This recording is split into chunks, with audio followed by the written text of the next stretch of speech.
आदर्श और news room से मेरे साथी शोभित मेरे साथ हैं।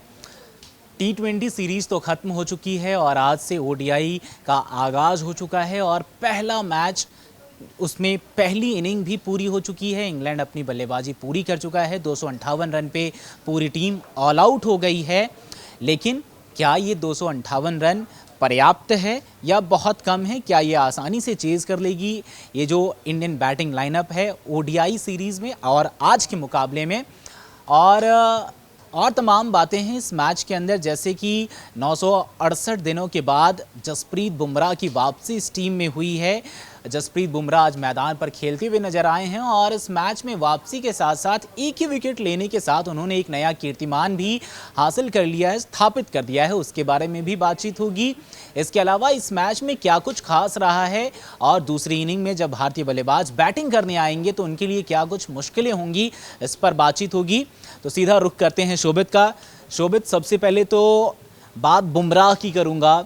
बहुत नेगेटिव बातें हो गई कि ऐसा नहीं कर पाई टीम, वैसा नहीं कर पाई। एक नई सीरीज की शुरुआत हो चुकी है, टीम में भी बदले बदले चेहरे भी नज़र आ रहे हैं। वो पुराने चेहरे जो कि सूरमा माने जाते हैं, सितारे माने जाते हैं भारतीय क्रिकेट टीम के, जिसमें विराट कोहली, रोहित हो गए, बुमराह हो गए, जिसमें बुमराह अब उनको जो करना था, उनकी जो भूमिका थी उन्होंने निभा दी। क्या कुछ कीर्तिमान स्थापित किया है उन्होंने इतने लंबे दिन के बाद वापसी करने के बाद? नहीं, एक तो जसप्रीत बुमराह ने बहुत अच्छी गेंदबाजी की।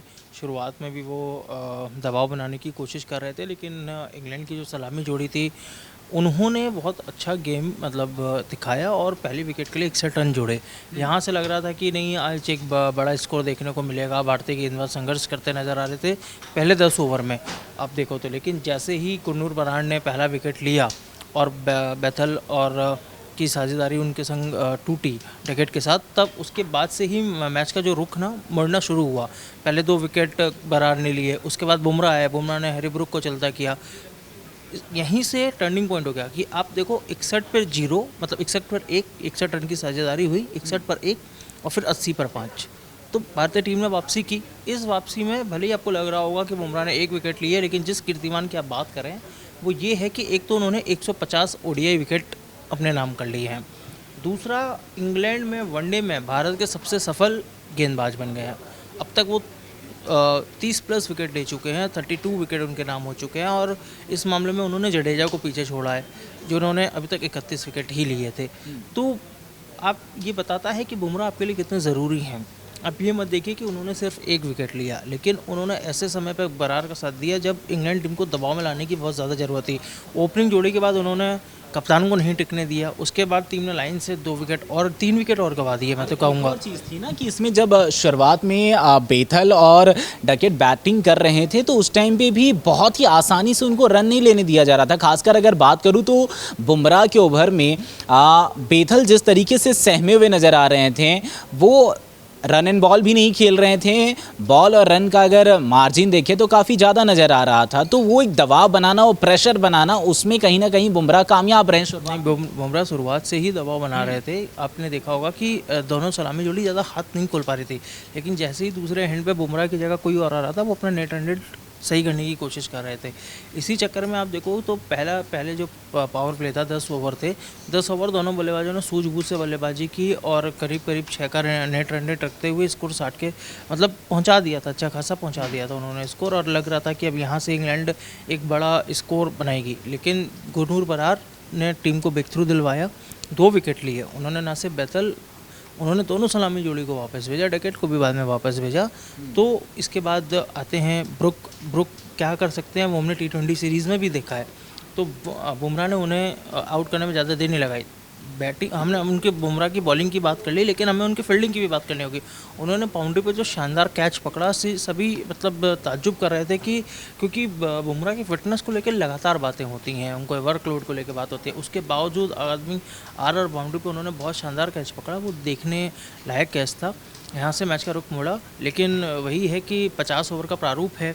हम बात भी करते रहते हैं कि T20 में आपके पास वापसी के लिए मौका नहीं होता है, लेकिन जैसे ही आप वनडे में आते हो एक पार्टनरशिप बनाने का आपके पास मौका रहता है। वो पार्टनरशिप इंग्लैंड ने बनाया, जिस कारण हम ये 258 रन जो बोर्ड पर लगे, उस साझेदारी की वजह से लगे। अदर्श अगर ये साझेदारी नहीं हुई होती तो स्कोर और भी कम होता और हम ये बात कर रहे होते कि भारत कितने ओवर शेष रहते ये मैच जीत सकता है। और इसमें एक और चीज़ देखने वाली है, बुमराह के बारे में ही खासकर मैं इसमें एक और बिंदु पे बात करना चाहूँगा।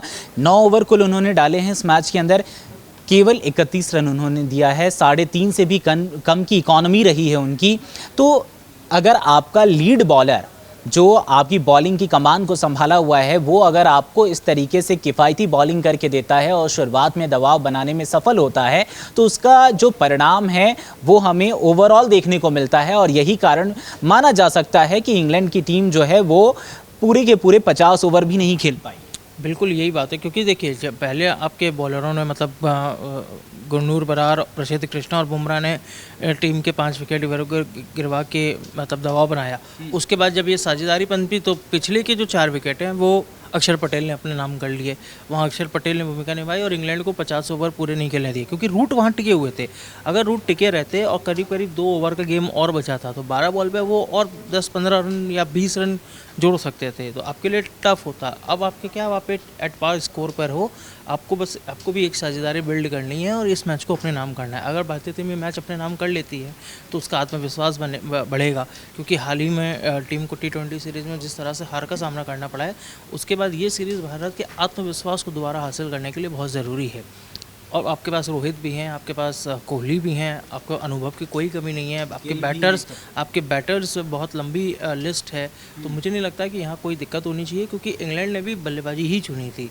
तो यानी और जिस तरह से इंग्लैंड की शुरुआत रही थी वो दिखा रहा है कि मतलब पिच में बल्लेबाजों के लिए बहुत कुछ है। तो बस बल्लेबाजी अच्छी होगी तो हम आराम से ये मैच जीत पाएंगे। आदर्श, अच्छा, आपने जैसा कहा कि पिच पे बल्लेबाजों के लिए कुछ बहुत अच्छा है ये पिच, बैटिंग फ्रेंडली मान सकते हैं इसको। तो क्या 258 रनों का ये जो 259 रनों का लक्ष्य है, टारगेट है, क्या ये बहुत आसान होगा या फिर मतलब बहुत ही सॉफ्ट हैंड से अगर बैटिंग करें, आराम से खेले तो भी ये आप लक्ष्य हासिल कर लेंगे, या फिर इंग्लैंड के जो गेंदबाज हैं वो भी परेशान कर सकते हैं हमारे बल्लेबाजों को? क्यों नहीं कर सकते हैं आदर्श, क्योंकि एक तो 250 प्लस का रन टारगेट है हमारे पास, हमें ये देखना होगा। अगर यही 100 रन कम होते तो हम कह भी सकते थे कि भाई लो स्कोरिंग मैच है। अब वनडे में भी 300 प्लस का टारगेट जो होता है वो सेफ़ नहीं रहेगा, इसीलिए हम ये बात कर रहे हैं कि भारत के लिए कितनी आसानी हो सकती है। लेकिन अगर भारत को भी शुरुआत में 2-3 झटके लग गए तो वहाँ से मध्य क्रम के लिए दिक्कतें शुरू होंगी। तो ये डिपेंड करता है कि भारत की शुरुआत कैसी रहती है और शीर्ष क्रम टॉप 3 मतलब कोहली तक मैं ले लूँ तो ये कैसे बल्लेबाजी कर रहे हैं। अगर ये अच्छी बल्लेबाजी करते हैं और आराम से स्कोर 100-150 के पार पहुँचाते हैं तो फिर भारतीय टीम को लक्ष्य का पीछा करने में कोई परेशानी नहीं आनी चाहिए। अच्छा, हमारे गेंदबाजों के बारे में सबके बारे में बातचीत हो गई, बल्लेबाजों के बारे में बातचीत होगी जब मैच का परिणाम सामने आएगा। लेकिन एक खिलाड़ी है जो रूट, जिन्होंने अपनी जड़ें टिका के रखी हुई थी ज़मीन से, उस पिच से, क्रीज से, और वो हटने का नाम नहीं ले रहे थे। दूसरी छोर पर आपके तमाम बैट्समैन आ रहे हैं, थोड़ी देर रुक रहे हैं, चले जा रहे हैं। ऐसे में जो रूट ने जो 76 रन की पारी खेली है 76 गेंदों पर, ये कितनी मायने रखती है और इस खिलाड़ी के बारे में आप क्या सोच रहे हैं? नहीं, जो रूट बहुत ही अनुभवी इंग्लैंड के बल्लेबाज हैं, टेस्ट में तो उनका दम दिखता ही है। वनडे में भी जो जिस तरह की उम्मीद उनसे की जा रही थी आज इस मैच में उन्होंने वो पूरी कर ली है। उन्होंने डॉसन के संग मिलकर एक अच्छी साझेदारी को बिल्ड किया, जिस वजह से वो मतलब इंग्लैंड चुनौतीपूर्ण स्कोर तक पहुंच सकी। आप देखो लास्ट तक वो टिके रहे, आउट नहीं हुए, नाबाद रहते हुए वो पवेलियन लौटे हैं। तो ये अपने आप में बताता है कि रूट का जो स्टैचर है वो कितना बड़ा है और रूट जिस चीज़ के लिए जाने जाते हैं उन्होंने आज इस मैच में वही किया है। एक और शानदार पारी, अगर आपको स्टैट्स बताऊं तो वनडे में सबसे ज़्यादा 50 प्लस स्टैट्स लगातार वनडे के चौथे मैच में उनके बल्ले से 50 प्लस पारी निकली है। तो आप खुद सोचिए कि उनका टेस्ट ही नहीं, वनडे में भी क्या उनका मतलब ऑरा है। और ये जो स्कोर हम देख पा रहे हैं उसमें बहुत बड़ा योगदान जो रूट का है। और योगदान से बात याद आती है कि अब हमारे बल्लेबाज भी आएंगे बैटिंग करने के लिए, जिसमें नज़रें जो हैं, कल भी हमारी बातचीत हो रही थी कि सबसे ज़्यादा जो नज़र है वो 2 खिलाड़ी पे होने वाली है। एक तो विराट कोहली और दूसरे हमारे रोहित शर्मा के ऊपर। क्या कुछ लगता है? विराट का तो आपने कल भी बताया था कि इंग्लैंड के खिलाफ उनके जो रिकॉर्ड्स हैं वो ही बयां करते हैं कि वो कैसा खेलते हैं और किस तरीके का प्रदर्शन दिखाकर जाते हैं इंग्लैंड के पिच पे। लेकिन अगर बात रोहित की करूं तो गिल के साथ ओपनिंग करते हुए नज़र आ सकते हैं। उन पर क्या कुछ जिम्मेदारियां होंगी और क्या उनके लिए कितना टफ या कितना आसान होने वाला है यहाँ पर, खासकर इस मैच? रोहित को बहुत अनुभव है। रोहित को मुझे नहीं लगता कि रोहित के बारे में हमें ज़्यादा सोचने की ज़रूरत है। बस इतना देखना है कि वो किस अंदाज में नज़र आते हैं, क्योंकि कई बार वो बहुत जल्दी शॉट खेल के अपना विकेट गंवा पाते हैं। बहुत अच्छी पारी शुरुआत करते हैं लेकिन उसको बिल्ड नहीं कर पाते हैं। तो अब यहाँ देखना बस इतना ही है कि रोहित अपनी पारी को बिल्ड कर पाते हैं या नहीं कर पाते हैं, या बस वो जो अभी तक करते आए हैं ना कि मतलब 20-22 बॉल पे 47-40 रन बना के और चले जाना। तो मैं तो यही चाहूँगा कि वो टिके रहें, आराम से अपना समय लें, क्योंकि टारगेट बहुत बड़ा नहीं है लेकिन बहुत छोटा भी नहीं है। तो आराम से मतलब अटैकिंग मोड में हम उन्हें देखना चाहेंगे, क्योंकि इनकी रणनीति ही ये देखी है कि जब शुभमन गिल और रोहित बल्लेबाजी करते हैं तो रोहित थोड़े अटैकिंग मोड में रहते हैं और गिल डिफेंसिव मोड में रहते हैं। तो ऐसा ही देखने को मिलेगा और उम्मीद है कि रोहित और कोहली दोनों ही आज अच्छी पारी खेलेंगे। रोहित और कोहली दोनों ही अच्छी पारी खेलेंगे और साथ में देखने में ये भी मजा आएगा कि किंग और प्रिंस जब क्रीज पर होंगे पिच के ऊपर तो उनकी जोड़ी कैसे रंग दिखाती है, इस पे भी नज़र होगी। अंत में एक सवाल शोभित आपसे, ये जो बॉलिंग यूनिट आज जो खेल रही थी भारतीय टीम के अंदर, इसके बारे में आप क्या कहेंगे? कितनी संतुलित ये बॉलिंग लाइनअप हमारी नज़र आ रही है आपको? और ये जो कॉम्बिनेशन था, गुरनूर बरार हो गए, जसप्रीत बुमराह हो गए, उसके अलावा आप प्रसिद्ध कृष्णा को ले लें, फिर तो ये जो ओवरऑल कोऑर्डिनेशन था इन तमाम गेंदबाजों के बीच में और ये जो पेयरिंग थी, किस हद तक आपको ये सही और बहुत ही फ़ायदेमंद और मैच के हिसाब से आपको ये कॉम्बो कैसा लग रहा है? नहीं देखिए, गेंदबाजों ने विकेट ली हैं, इसमें कोई शक नहीं है, लेकिन अगर आप बात करें तो कुलदीप यादव को बैठना अपने आप में ही बहुत सवाल खड़े करता है। कुलदीप यादव को आपने बैठा दिया, ठीक है, इस पर आपके सवाल उठेंगे। अपने वाशिंगटन सुंदर को टीम में लिया, इस पर भी मतलब बात होनी भी चाहिए, क्योंकि कुलदीप यादव वनडे में आपके बहुत अच्छे मतलब इस गेंदबाज हैं। वो आपको जब कोई पार्टनरशिप बिल्ड हो रही होती है ना तो वो आपको ब्रेक थ्रू दिलवा देते हैं। हो सकता है कि अगर कुलदीप यादव होते तो वो ज़्यादा बेहतर होता, लेकिन ये टीम प्रबंधन का फैसला है कि उन्होंने वाशिंगटन सुंदर को निकाला। मतलब गौतम गंभीर की ये नीति रही है कि वो ऑलराउंडरों पर फोकस ज़्यादा रखते हैं, और एक बार फिर वही हुआ है कि कुलदीप यादव उसी नीति का शिकार हो गए हैं। नहीं तो यहाँ पर हमें लग रहा था कि कुलदीप यादव हमें प्लेइंग 11 में खेलते हुए नजर आएंगे, तो कुलदीप यादव की कमी कहीं ना कहीं मुझे लगी, उन्हें इस टीम में होना चाहिए था। मेरा ऐसा निजी तौर पर मानना है। भले ही गेंदबाजों ने अच्छा परफॉर्मेंस किया, पर वाशिंगटन सुंदर ने आपको कोई विकेट लेके नहीं दी है, लेकिन अगर यहाँ पर कुलदीप यादव होते तो हो सकता है कि वो जो उस समय वो जो साझेदारी पनप रही थी ना, वो नहीं पनप पाती शायद।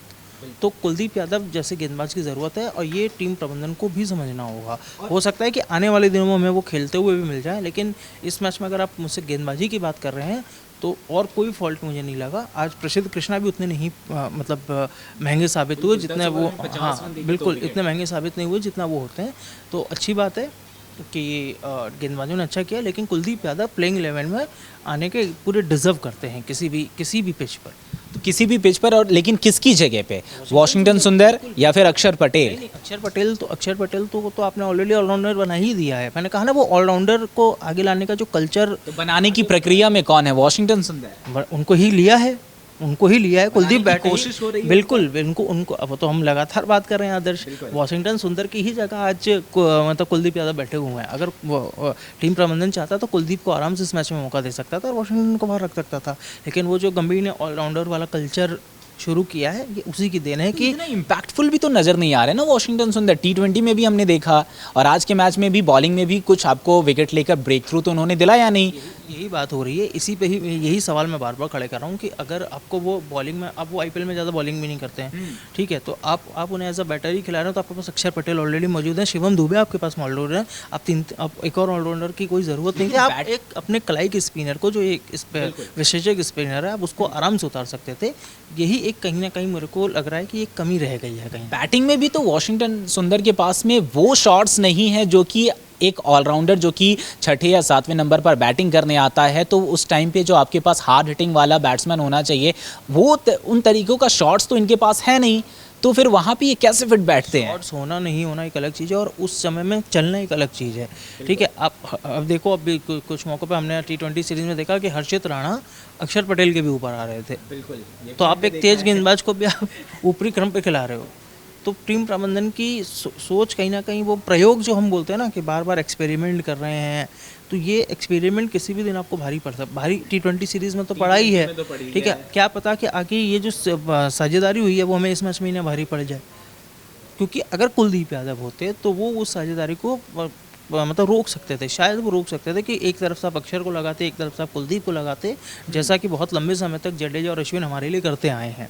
लेकिन आपने अगर अक्षर को रखा है तो आपके पास दूसरा कोई स्पिनर ही, क्योंकि वरुण चक्रवर्ती इंजर्ड हैं, वो इस मैच इस सीरीज़ का हिस्सा नहीं है, तो आपको आराम से, मतलब कुलदीप को क्यों नहीं खिलाया ये अभी तक हजम नहीं हो रहा है कहीं ना कहीं। कुलदीप को शायद अब देखते हैं टीम मैनेजमेंट क्या कुछ करने में लगी हुई है, क्या सोच रही है और वो कैसी टीम बिल्ड करना चाहती है, इस पर तो तमाम सवाल उठ रहे हैं। वो अभी से नहीं उठ रहे हैं, वो आयरलैंड का जब मैच हुआ था तभी से उठ रहे थे, वो चाहे वैभव को लेकर बात हो या फिर अब ओडीआई में जैसा जिक्र आप भी कर रहे हैं कि कुलदीप को लेकर बातचीत हो रही है। तो ओवरऑल ये देखने वाली बात होगी कि टीम मैनेजमेंट आखिर करती क्या है टीम को लेकर।